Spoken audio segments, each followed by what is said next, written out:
Bismillahirrahmanirrahim. Assalamualaikum warahmatullahi wabarakatuh. Halo teman-teman, perkenalkan nama saya Svita Artarisa dari kelas BKI 2A, Fakultas Usuluddin Adab dan Dakwah, IAIN Pontianak.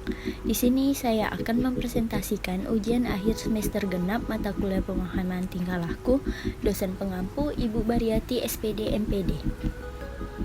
Langsung saja.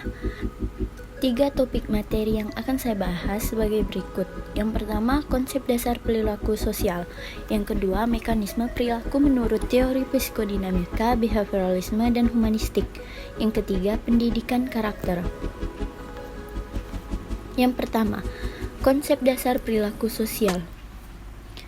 Persepsi merupakan proses integrate dalam diri individu terhadap stimulus yang diterimanya. Persepsi bisa disebut sebagai pandangan seorang terhadap sesuatu hal. Di dalam persepsi terjadi proses yang didahului oleh proses penginderaan, yaitu merupakan proses diterimanya stimulus atau rangsangan oleh individu melalui alat indera atau disebut proses sensori. Kemudian proses tersebut akan dilanjutkan menjadi sebuah persepsi. Persepsi akan timbul jika salah satu dari alat indera atau penginderaan manusia bekerja. Dalam persepsi, stimulus bisa datang dari luar, tetapi juga dapat dari dalam individu itu sendiri. Karena persepsi merupakan aktivitas yang integrate dalam diri individu, maka apa yang ada dalam diri individu akan ikut aktif dalam persepsi. Maka dari itu, dapat disimpulkan persepsi timbul karena perasaan, kemampuan berpikir, dan pengalaman-pengalaman individu. Faktor-faktor di dalam persepsi. Ada beberapa faktor yang berperan dalam persepsi. Yang pertama, objek yang dipersepsi. Objek menimbulkan stimulus yang mengenai alat indera atau reseptor. Stimulus dapat datang dari luar individu yang mempersepsi, tetapi juga dapat datang dari dalam diri individu yang bersangkutan yang langsung mengenai saraf, menerima yang bekerja sebagai reseptor. Yang kedua, alat indera, saraf, dan pusat susunan saraf. Alat indera atau reseptor merupakan alat untuk menerima stimulus. Di samping itu juga harus ada saraf, sensori sebagai alat untuk meneruskan stimulus yang diterima reseptor ke pusat susunan saraf, yaitu otak sebagai pusat kesadaran. Yang ketiga, peraturan. Untuk menyadari atau untuk mengandalkan persepsi diperlukan adanya perhatian, yaitu merupakan langkah pertama sebagai suatu persiapan dalam rangka mengadakan persepsi. Perhatian merupakan pemusatan atau konsentrasi dari suatu aktivitas individu yang ditunjuk kepada suatu atau sekumpulan objek. Proses terjadinya persepsi. Proses stimulus mengenai alat indera merupakan proses kealaman atau proses fisik. Stimulus yang diterima oleh alat indera akan diteruskan oleh saraf sensori menuju otak atau proses fisiologis. Setelah stimulus sampai ke otak, otak akan memproses sehingga individu itu akan sadar apa yang dilihat, apa yang diraba, dan apa yang didengar, atau proses psikologis. Proses ini merupakan proses akhir dari persepsi dan merupakan persepsi sebenarnya. Yang kedua, kognisi sosial. Kognisi adalah kepercayaan seorang tentang sesuatu yang didapat dari proses berpikir tentang seseorang atau sesuatu. Proses yang dilakukan adalah memperoleh pengetahuan dan memanipulasi pengetahuan melalui aktivitas mengingat, memahami, menilai, menalar, membayangkan, dan berbahasa. Kapasitas atau kemampuan kognisi bisa diartikan sebagai kecerdasan atau inteligensi. Bidang ilmu yang mempelajari kognisi beragam, di antaranya adalah psikologi, filsafat komunikasi, neuroscience, serta kecerdasan buatan. Kepercayaan atau pengetahuan seorang tentang sesuatu dipercaya dapat mempengaruhi sikap mereka dan akhirnya mempengaruhi perilaku atau tindakan mereka terhadap sesuatu. Elemen kognisi. Konsep adalah salah satu persepsi mental. Konsep adalah kategori mental yang mengelompokkan sejumlah objek, hubungan, aktivitas abstrak atau kualitas yang memiliki kesamaan seperti properti. Contoh, merah, biru, kuning adalah contoh dari konsep warna. Buras, cemani, jago adalah contoh dari konsep ayam.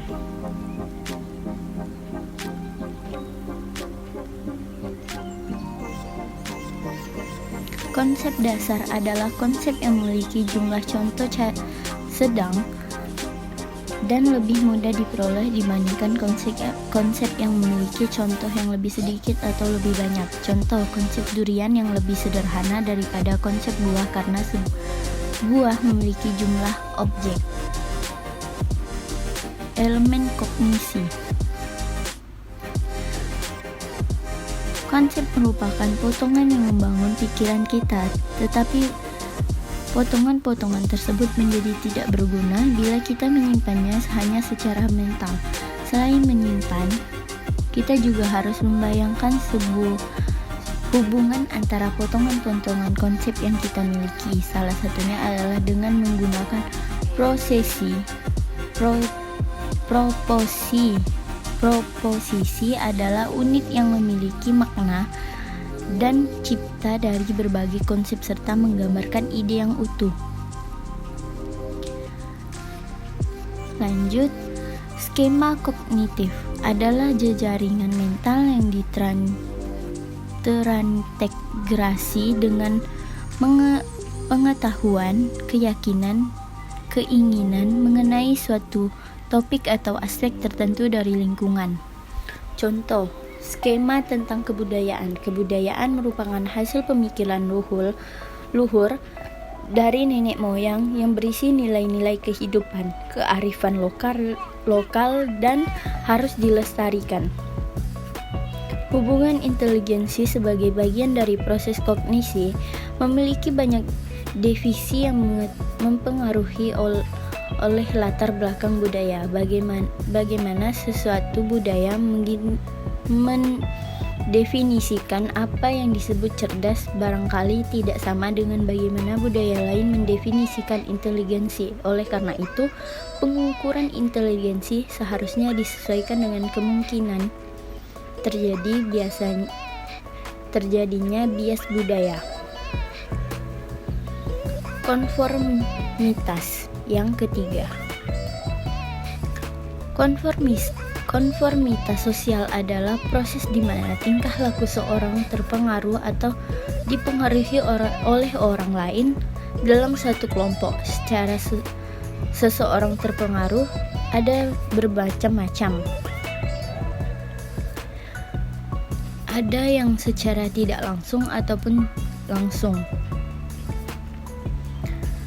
Memakai sepatu berwarna hitam karena adanya teguran dari teman kelompok adalah contoh pengaruh langsung, sedangkan memakai sepatu berwarna hitam karena teman kelompok memakai sepatu hitam adalah pengaruh tidak langsung yang menyebabkan seseorang itu melakukan konformitas. Konformitas terbagi menjadi 3 macam. Yang pertama, identifikasi, yang kedua internalisasi, yang keempat compliance. Yang keempat dari prososial. Perilaku prososial adalah tindakan yang menguntungkan orang lain tetapi tidak memberikan keuntungan yang nyata bagi orang yang melakukan tindakan tersebut. Perilaku prososial kadang dapat melibatkan risiko di pihak orang yang memberikan bantuan. Istilah lain seperti perilaku menolong, amal kebajikan, dan volunteerisme juga digunakan untuk menggambarkan tentang hal-hal baik yang dilakukan orang untuk memberikan bantuan yang dibutuhkan pada orang lain. Istilah Altruisme kadang digunakan secara bergantian untuk tingkah laku prososial, tetapi altruisme yang sebenarnya adalah tingkah laku yang merefleksikan pertimbangan untuk tidak mementingkan diri sendiri demi kebaikan orang lain. Ada juga istilah bystander yang merupakan orang yang kebetulan ada di tempat kejadian dan turut menyaksikan kejadian itu. Model pengambilan keputusan untuk membantu orang lain. Yang pertama, menyadari adanya situasi darurat. 2. Mengimplementasikan keadaan sebagai situasi darurat. Yang ketiga, mengasumsikan bahwa adalah tanggung jawabnya untuk menolong. 4. Mengetahui apa yang harus dilakukan. 5. Mengambil keputusan terakhir untuk menolong. Yang kelima, dari agresi.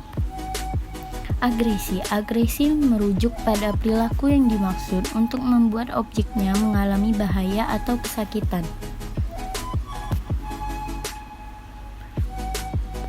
Agresi dapat dilakukan secara verbal atau fisik.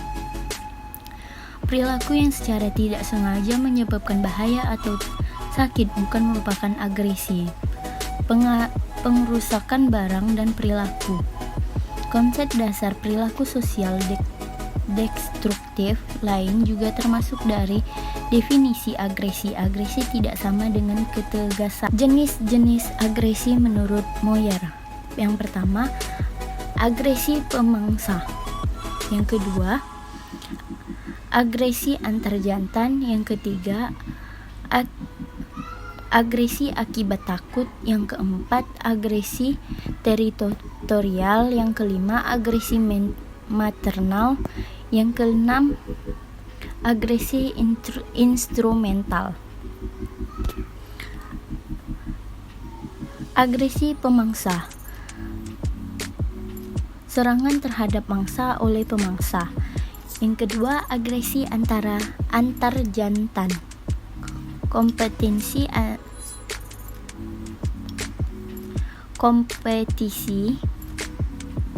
antara jantan dari spesies yang sama mengenai akses terhadap sumber tertentu seperti betina, dominansi status. Yang ketiga, agresi akibat takut. Agresi yang dihubungkan dengan upaya menghindari ancaman.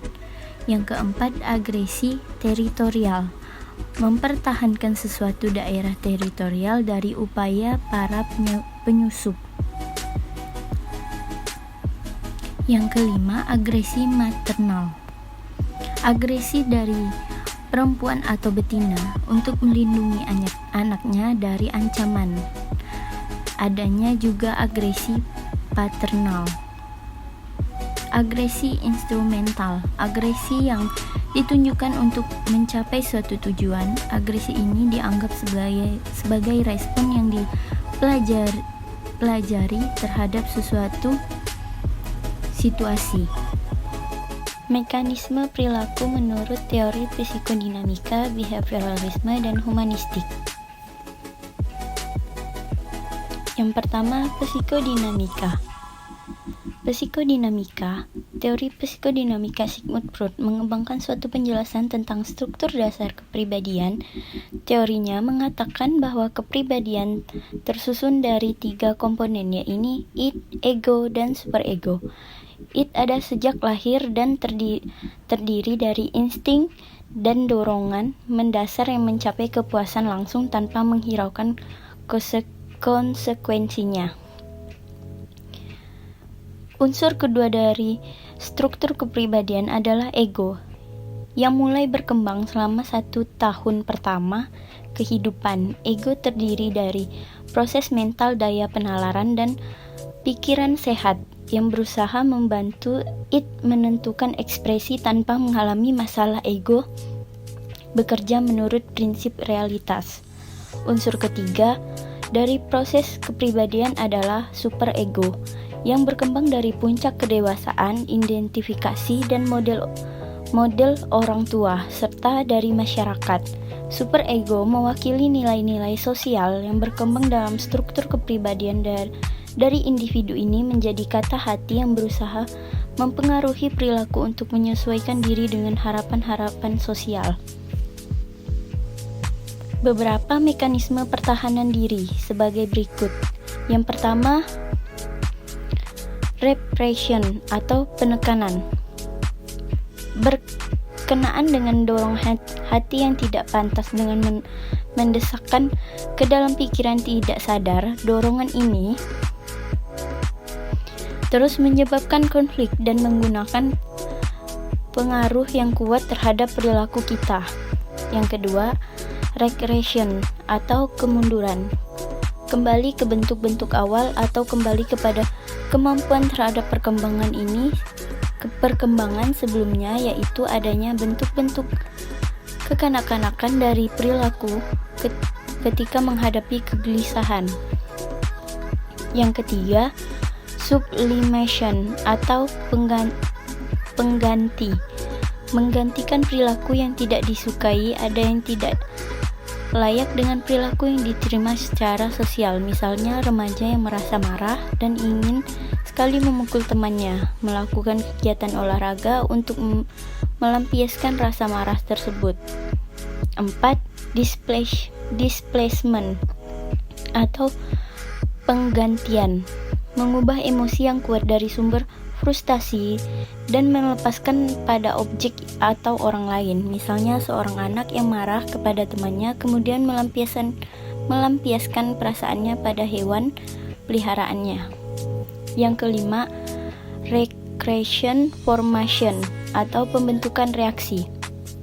Tindakan yang sepenuhnya berlawanan dengan perasaan untuk menyembunyikan perasaan-perasaan atau kecenderungan yang tidak diterima. Sebagai contoh, seorang yang menyukai orang lain tetapi justru memperlihatkan perilaku seolah-olah membenci orang yang ia sukai tersebut. Yang kedua, behavioralisme. Menurut teori behavioristik adalah perubahan tingkah laku sebagai akibat dari adanya interaksi antara stimulus respon. Dengan kata lain, belajar merupakan bentuk perubahan yang dialami siswa dalam hal kemampuannya untuk bertingkah laku dengan cara yang baru sebagai hasil interaksi stimulus dan respon. Menurut teori ini, yang terpenting adalah masukan atau input yang berupa stimulus dan keluaran atau output berupa respon. Teori ini mengutamakan pengukuran sebab pengukuran merupakan satu hal yang penting untuk melihat terjadi tidaknya perubahan tingkah laku. Tahap-tahap perkembangan behavioristik. Ada 3 kondisi yang memungkinkan perubahan. Yang pertama, perubahan dapat terjadi apabila individu memperoleh bantuan atau bimbingan untuk membuat perubahan. Yang kedua, perubahan cenderung terjadi apabila orang-orang yang dihargai memperlakukan individu dengan cara yang baru atau berbeda, kreatif, dan tidak monoton. Yang ketiga, apabila ada motivasi yang kuat dari pihak individu sendiri untuk membuat perubahan. Yang ketiga, humanistik. Teori humanistik ini adalah sebuah teori belajar yang mengutamakan pada proses belajar bukan pada hasil belajar. Teori ini mengemban konsep yang memanusiakan manusia sehingga manusia atau siswi mampu memahami diri dan lingkungannya. Teori humanistik ini bermula pada ilmu psikologi yang amat mirip dengan teori kepribadian. Sehingga dengan perkembangan ilmu pengetahuan dan teknologi, maka teori ini diharapkan dalam dunia pendidikan, khususnya dalam pembelajaran formal maupun non-formal, dan cenderung mampu mengatasi kesulitan-kesulitan dalam dunia pendidikan. 3 macam sistem penyimpanan ingatan, yaitu yang pertama, memori sensori. sensory memory. Yang kedua, memori kerja, working memory. Yang ketiga, memori jangka panjang atau long term memory, LTM. Humanistik. Yang pertama, teori sensory memory, suatu sistem mengingat stimulus secara cepat sehingga dapat berlangsung analisis persepsi. Di sini proses berlangsung selama 3-5 detik. Masukan utamanya dari penglihatan suara. Yang kedua, teori kerja, working memory, merupakan memori jangka pendek atau short term memory, mampu menyimpan 5-9 informasi dalam sekitar 5-20 detik, sehingga cukup waktu bagi pengolahan informasi. Dalam hal ini, informasi yang diberi kode dekode serta persepsi setiap individu akan menentukan apa yang di dalam memori kerja. Yang ketiga, memori jangka panjang atau long term memory, berfungsi menyimpan informasi yang sangat besar dalam waktu yang lama. Informasi yang tersimpan di dalamnya dapat dalam bentuk verbal maupun visual. Pendidikan karakter, pengertian pendidikan. Menurut Abdurrahman Al-Nahlawi, kata tarbiyah secara bahasa merupakan kata yang berasal dari 3 akar kata, yaitu yang pertama, rabba yarbu, yang berarti bertambah atau bertumbuh. Pengertian ini dapat dilihat dalam Al-Quran, surah Al-Rum, ayat 39. Yang kedua, berasal dari rabbiya yarba, yang berarti menjadi dasar. Yang ketiga, rabba yarbu, yang berarti memperbaiki, menguasai urusan, menuntut, menjaga, dan memelihara. Pengertian ini dapat dilihat pada Al-Quran, surah Al-Isra ayat 24. Menurut Alkin, pengertian pendidikan karakter adalah suatu metode pendidikan yang dilakukan oleh tenaga pendidik untuk mempengaruhi karakter murid. Dalam hal ini, melihat bahwa guru bukan hanya mengajarkan materi pelajaran, tetapi juga mampu menjadi seorang teladan. Pendidikan karakter adalah suatu usaha manusia secara sadar dan terencana untuk mendidik dan memberdayakan potensi peserta didik guna membangun karakter pribadinya sehingga dapat menjadi individu yang bermanfaat bagi diri sendiri dan lingkungannya. Tujuan pendidikan karakter. Tujuan utama pendidikan karakter adalah untuk membangun bangsa yang tangguh, di mana masyarakatnya berakhlak mulia, bermoral, bertoleransi, dan bergotong royong. Sekian, hanya itu yang dapat saya sampaikan. Kurang dan lebihnya, saya mohon maaf.